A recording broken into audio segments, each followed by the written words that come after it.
a pleasant day information. How may I help you? Yes. Pardon? Understood. I will forward that immediately. Thank you.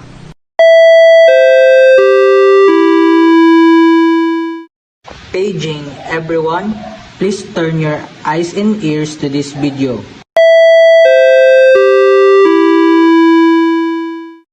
Good day to all viewers and listeners. Welcome to our video about the different local numbers in the hospital, specifically of the Southwestern University Medical Center. This video will tackle that of all the local lines only, for it may come in handy for when you are on duty at the hospital. For any further concerns and questions about the directory, please contact this number 032-420-6930 or 6939. Again, that is 032-420-6930 or 6939.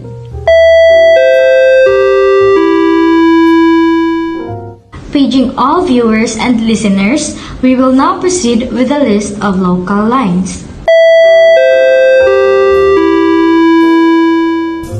For easier following, we will be mentioning the areas first and then their respective local lines. Please be guided throughout the video. Starting with the first five, we have the billing and cashier, central supply room, maintenance, HR department, and ICCU with the local lines of 562, 534, 506, 156, and 508 respectively. Next, we have the information, medical director, 4th floor East Wing Station, NICU department, and office of the chief nurse with the local lines 500, 526, 512, 126, and 505 respectively. Following that are the LRDR department, operating room, outpatient department, 3rd floor East Wing Station, and the RHU with the local lines of 154, 544, 507, 542, and 563 respectively. Small break. For additional information, the Southwestern University Medical Center provides a variety of services that caters to a large population of people. On the first floor, you can all find the following specialties shown on screen. Continuing, we have the finance, marketing, ultrasound, laboratory reception, VP of hospital operations, and credit and collection with the local lines of 158, 127, 128, 545, and 153. The next batch being the laboratory, pharmacy, hemodialysis department, dietary, and PHIC with the local lines of 532, 528, 129, 510, and 121. Lastly, with the remaining 6 areas, we have the emergency room, accounting office, X-ray, cardio unit, IT office, and PT rehab with the local lines 546, 124, 561, 525, 545, and 139. Small break. Continuing with the specialties mentioned before, we can also find the other specialties at the 2nd floor. Please refer to the screen for this information. For specific clinic rooms, this video covers clinic rooms 101 to 116. Only for further concerns, please refer to the mentioned contact number at the beginning of the video. Beginning the local lines for clinic rooms, we start with the first 4 rooms. Please be guided accordingly. For rooms 101 to 104, the following local lines are 147, 197, 202, and 102 respectively. For rooms 105 to 108, the local lines are 130, 212, 211, and 201 respectively. For rooms 109 and 112, the following local lines are 149, 208, 203, and 205 respectively. Lastly, for rooms 113 to 116, the following local lines are 199, 204, 206, and 101 respectively. Small break. For additional context, you may refer to the list below that shows the direct lines for each area you may want to contact.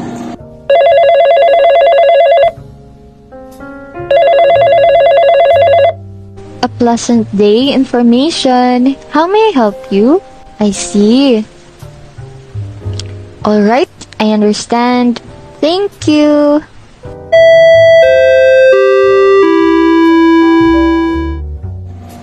Paging everyone, thank you for watching and or listening to the video. May the information we presented be useful to remember for your duty rotation at Southwestern University Medical Center. Thank you and have a nice day. 30 medical supplies in the central stock room.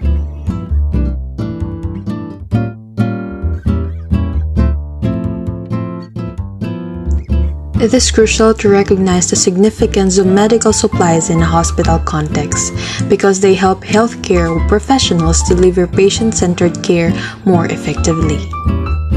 Now, let us proceed in learning about medical supplies that are commonly stored in the CSR. Orthopedic glove. Orthopedic glove is a protective glove used during orthopedic procedure to maintain hygiene. Swab sticks. It is used to take samples. Tracheostomy tube cuff inserted into the trachea to maintain airway. Blood set. Blood set is a sterile gadget that delivers blood from its plastic container to the patient's vein. Oxygen cannula. Delivers oxygen to the patient for respiratory support. Insulin syringe. Used for subcutaneous administration of insulin dose to diabetic patients. Disposable underpants. This is placed on the bed underneath the patient to protect the beddings from bodily fluids. Sterile gloves.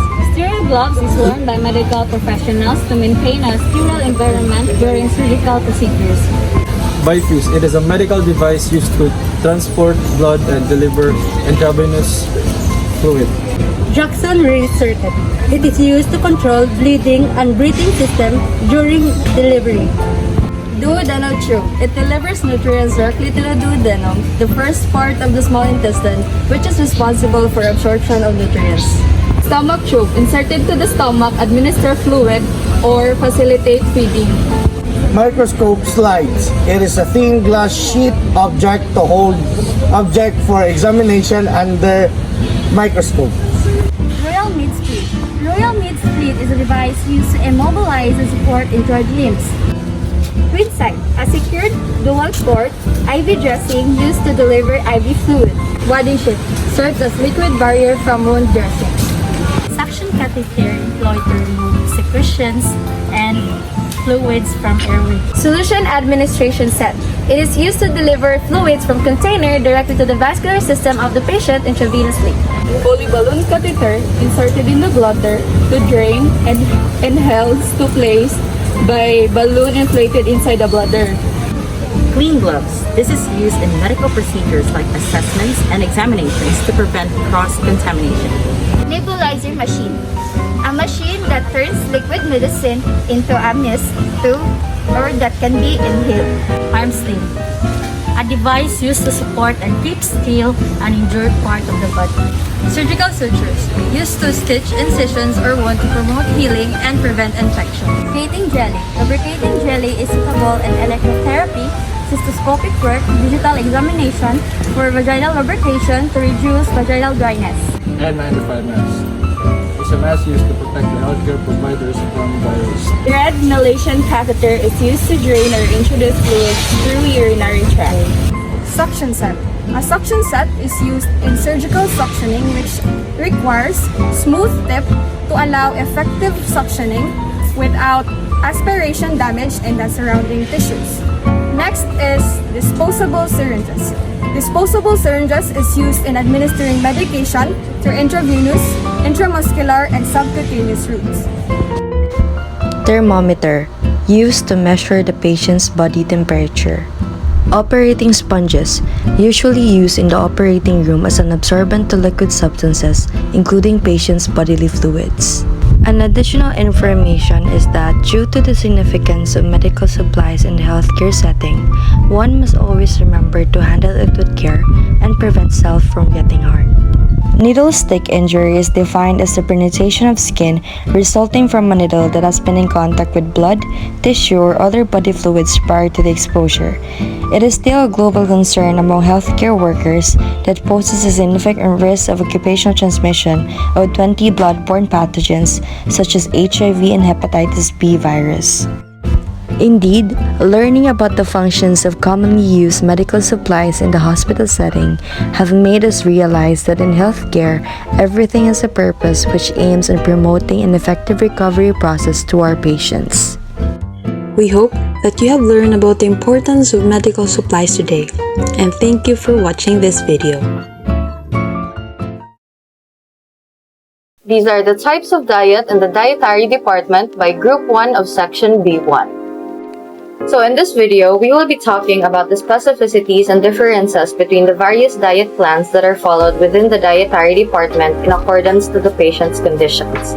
Specifically, we will be discussing about diabetic diet, no chocolate-colored food diet, low-salt, low-fat diet, hypoallergenic foods, soft diet, diet for age, diet as tolerated, and full diet. What is a diabetic diet? A diabetic diet is a structured eating plan designed to help individuals with diabetes manage their blood sugar levels effectively.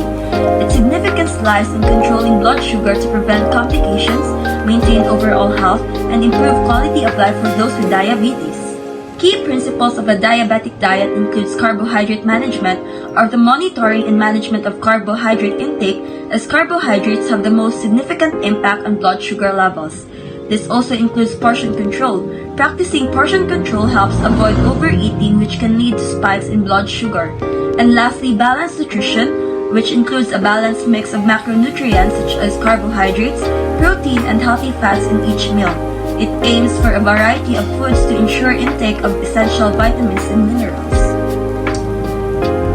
The no chocolate-colored foods diet is unlike any traditional diets that focus on specific food groups or macronutrients, as this diet is based on the color of foods.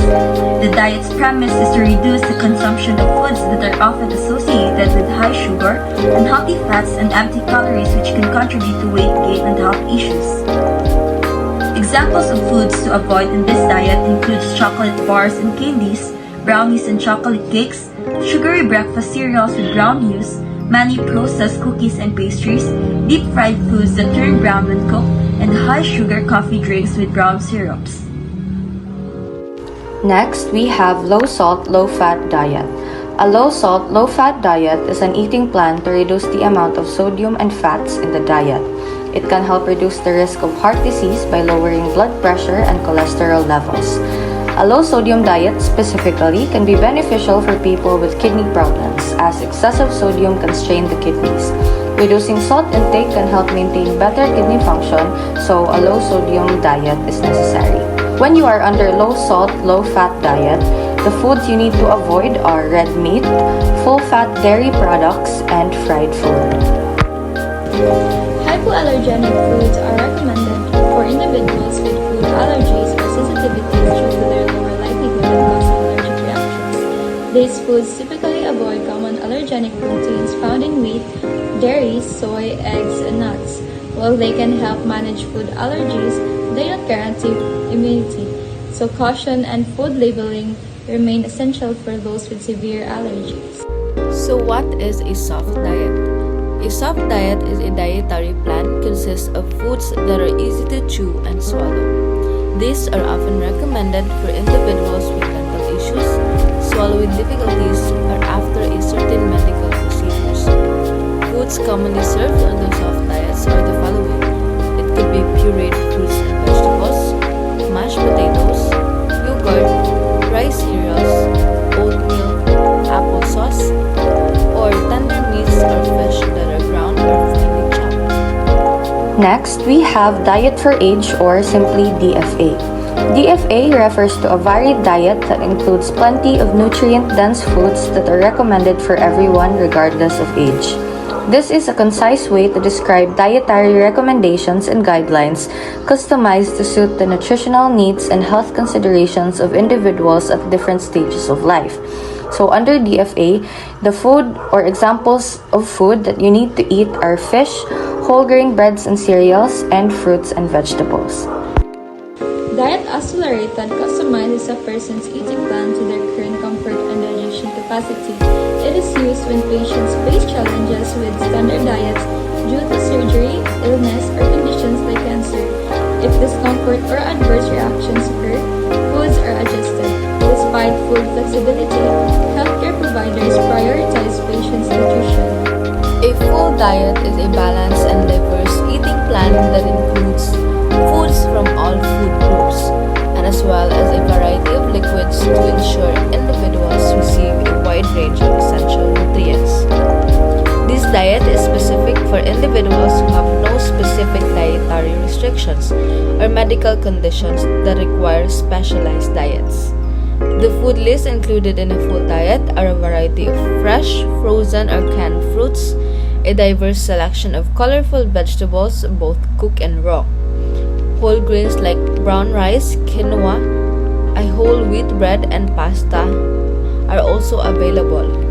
There are lean proteins like poultry, fish, lean cuts of beef or pork, and tofu.